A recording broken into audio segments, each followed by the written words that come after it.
Bonjour à tous, ce mois-ci on se retrouve pour un épisode un peu particulier de la Chronique du Vivant. D'habitude on réalise Puno et Jean-François Elio pour vous parler d'une espèce quasi menacée, l'azurée des mouillères.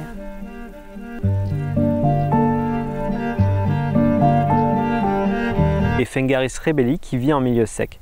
Il est présent dans le sud et le centre de l'Europe et genre Phengaris inclut des espèces de papillons qui ont un cycle de vie complexe. La chenille va se laisser tomber au sol et attendre l'arrivée d'une espèce de fourmi dont sa survie dépend. Les larves échappées de leur colonie et entreprendront alors de la ramener à l'intérieur de la fourmilière pour la nourrir. Qui ne doivent pas être trop éloignées l'une de l'autre. Dans la fourmilière, la chenille est capable d'imiter les sons que produisent les...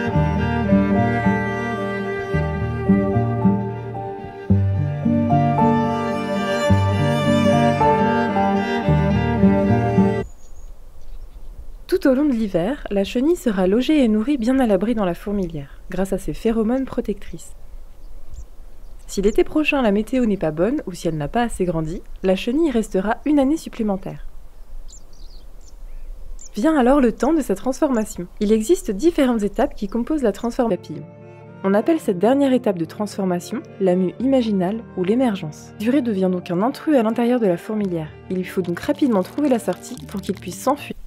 Alors contrairement à l'idée reçue, non, les papillons ne vivent pas qu'une seule journée. On l'a bien vu, la larve a passé une année entière dans la fourmilière, puis s'est changée en chrysalide et en papillon. Par contre oui, la forme imago, c'est-à-dire le papillon, ne vit pas longtemps comparé à son... Lié de l'azurée des mouillères, on comprend mieux pourquoi il s'agit d'une espèce fragile.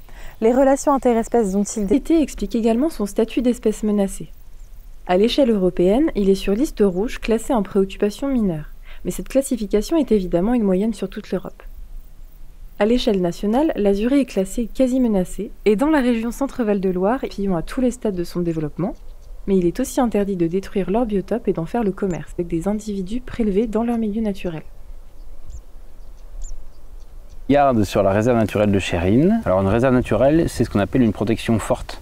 Donc il y a vraiment une réglementation sur la réserve. On met vraiment tout en jeu, tout en œuvre pour vraiment concentrer les habitats intéressants pour la flore et pour la faune. Pour l'azurée des mouillères, il y a des relations. Aussi bien la plante, le nombre d'individus, le nombre de pieds de cette gentiane, tous les nombres d'œufs qui sont pondus sur ces gentianes. Et aussi essayer de mieux comprendre les fourmis, parce que cette trisymbiose est des fois difficile à comprendre. Donc il y a un suivi vraiment très précis sur cette espèce-là, puisqu'elle est très rare en Brenne et dans l'Indre. C'est la plus grosse station qui va permettre de maintenir la population de ces trois espèces-là. Je m'appelle Frédéric Beau, je suis naturaliste pour l'association Épiméthée, qui est une association naturaliste où on fait plus précis endroits où ils étaient connus avant. Par exemple pour le département de l'Indre, il y en a certainement qui passent inaperçus, mais au moins pour les 6 stations qui étaient connues, aujourd'hui il en subsiste plus que 2. Donc déjà il y en a 4 qui ont disparu, puis en retournant voir régulièrement, on voit toujours pas de papillons, on voit pas d'œufs. Donc on peut considérer que les populations se sont éteintes au même endroit. Suivre les populations, ça nous permet pour certaines espèces de voir les tendances à long terme. Et au cours du temps, on ne sait pas trop, souvent les gens nous disent, on a l'impression qu'il y en a de plus en plus ou qu'il y en a de moins en moins, mais ce qu'il faut, c'est il nous faut des chiffres, il nous faut des choses concrètes, et ça on ne peut les avoir qu'aux taches blanches, donc ça se repère très facilement. Et comme on sait combien d'œufs pond une femelle en moyenne, hein, voilà, il y a des femelles qui vont pondre plus, d'autres qui vont prendre moins, et on a une moyenne, et puis on a une espèce d'écart type, on a voilà, une fourchette, et ça nous permet de savoir, quand on compte au bon moment, on estime qu'on fait un comptage exhaustif, c'est-à-dire toute la parcelle. Si le temps nous le permet, on sait qu'une femelle en moyenne fait 80 œufs à peu près, qu'on a un sexe ratio équilibré, c'est-à-dire qu'il y a autant de mâles que de se comparer dans le temps.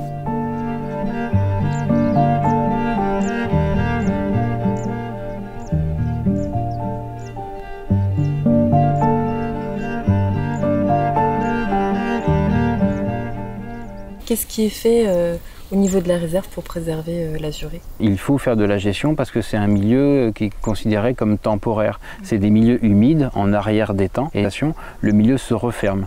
Donc les roseaux vont se développer, puis les arbres passent. Et c'est intéressant de faire intervenir un exploitant agricole pour que lui en tire un revenu, Et nous, on en tire un bénéfice écologique. L'avenir pour ces espèces-là qui sont libres, que ce soit la gentiane ou que ce soit l'azurée des Moulières, sur le long terme, c'est très difficile parce que ce sont poursuivis et mis en place. Donc je suis plutôt optimiste.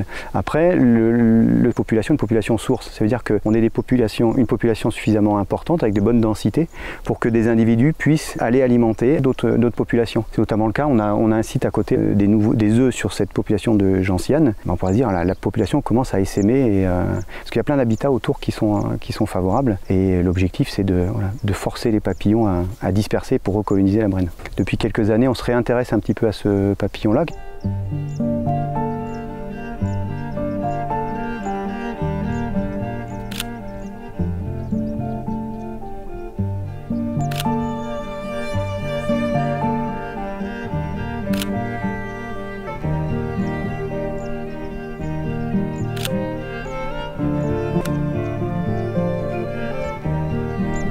Voilà, c'est la fin de cette vidéo, on espère vraiment qu'elle vous aura plu. Si c'est le cas, n'hésitez vraiment pas à la partager autour de vous, c'est ce qui nous motive, ainsi que le directeur et l'équipe de la réserve naturelle de Chérine, pour nous avoir permis de réaliser cette vidéo, réaliser ces images. Si vous souhaitez soutenir l'association Epiméthée, le lien est en description, et quant à nous...